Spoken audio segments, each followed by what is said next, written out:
I never thought those words would stick like they did. No one has to know what we feel. She said it like she was talking about the weather, eyes on the shelf of parts behind me, voice low enough that I wasn't even sure it was meant for me. But the hum in my chest hasn't stopped since. It was a Thursday afternoon, slow at the shop, the kind of day where the air smells faintly of burnt coffee from the pot that's been sitting too long, and the clock ticks so loud you start to notice the rhythm between each second. I'd been working the counter, flipping through an invoice I didn't care about, when she came in. Not in a rush, not in that flustered, help me now way most customers do. She moved like she had all the time in the world. Dark green coat, a few strands of hair slipping loose from the knot at the back of her head. Mid-40s maybe, but not the kind of age you measure in numbers, more like in how she carried herself. Need to pick up the order for Carter, she said, leaning on the counter like she belonged there. I turned to check the shelves, but caught her reflection in the shop's dusty glass case. She wasn't looking at me. She was scanning the ceiling, the posters, the way people do when they're pretending they're not curious. When I slid the box across, she didn't just take it.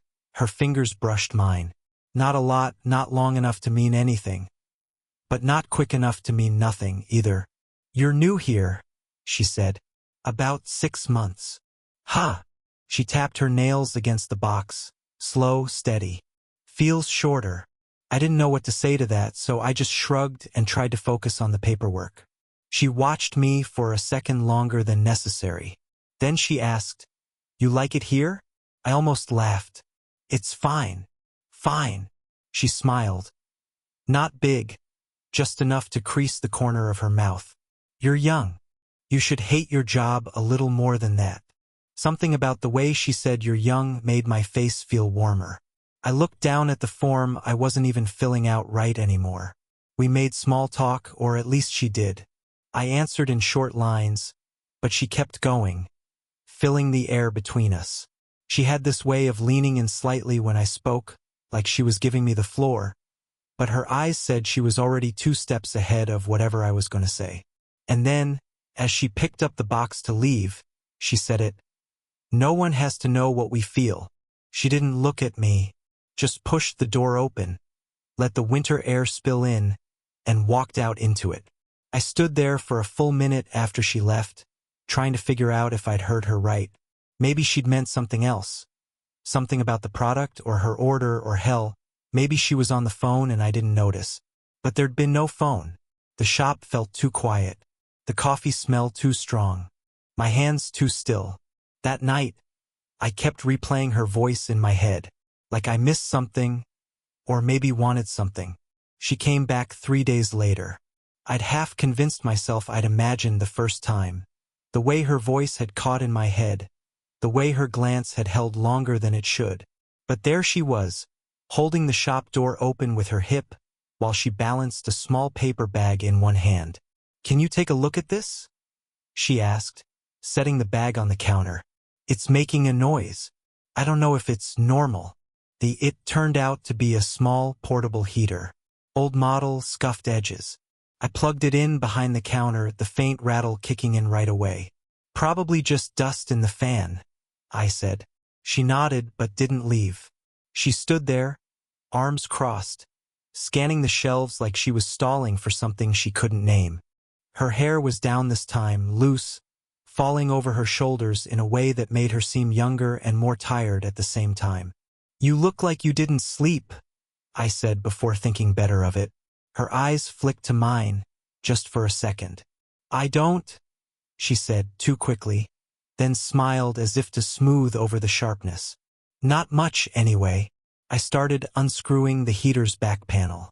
The smell of faint perfume and winter air lingered between us. "You ever think about just leaving?" she asked suddenly. "Leaving what?" She looked at the ceiling. "Whatever it is that makes you feel stuck." I didn't answer right away. The screws clinked against the counter as I set them down, pretending to be absorbed in the work. Her hands rested lightly on the edge of the counter. Long fingers, pale from the cold, nails short but neat. There was a tremor in them. Barely there, but I saw it. You? I asked finally. A small laugh escaped her, but it was the kind that sounds like it doesn't belong to happiness. All the time, she said. We didn't speak for a moment.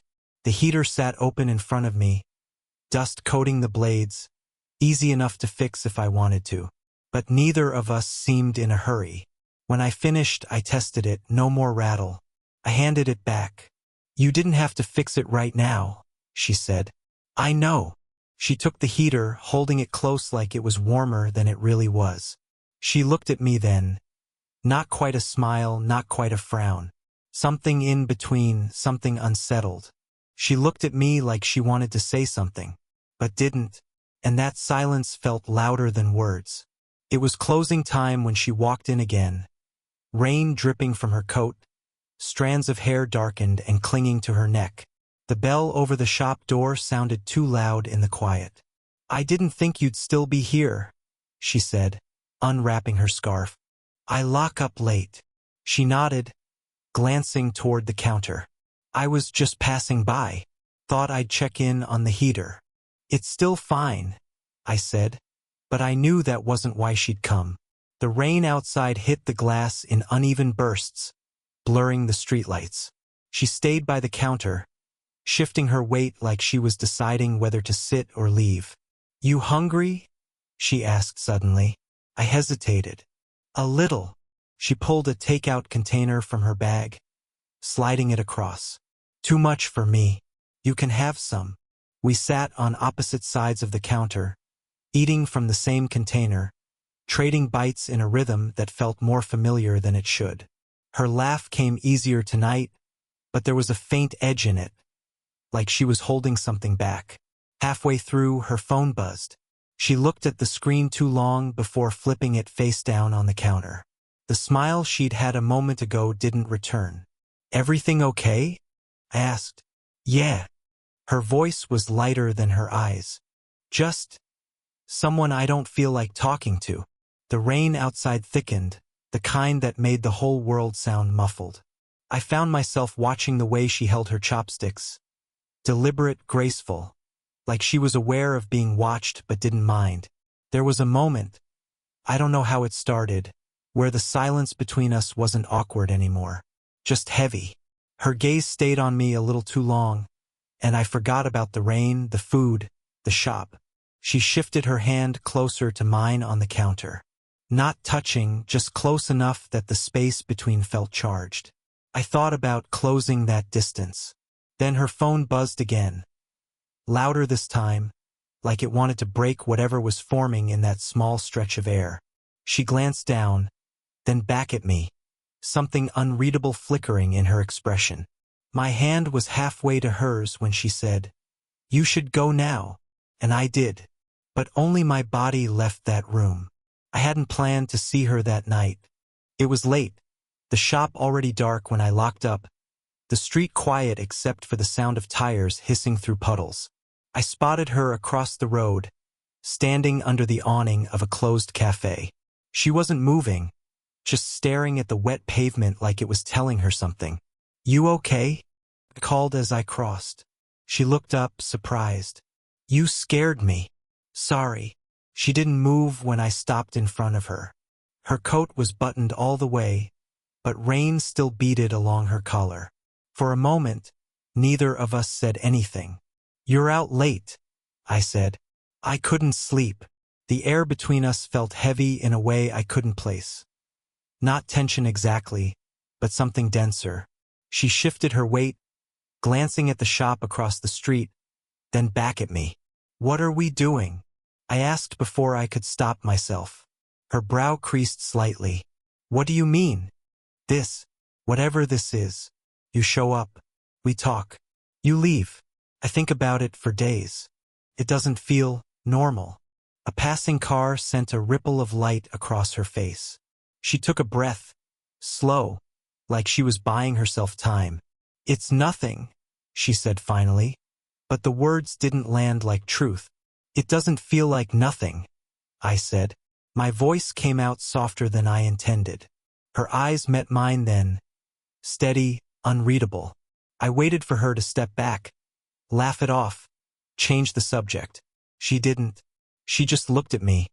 And in that look, I caught something almost like fear. "This isn't a good idea," she said quietly. "Why?" She shook her head, eyes darting away. "Because I don't know what it is yet. And I can't." She stopped, jaw tightening, like finishing the thought might make it real.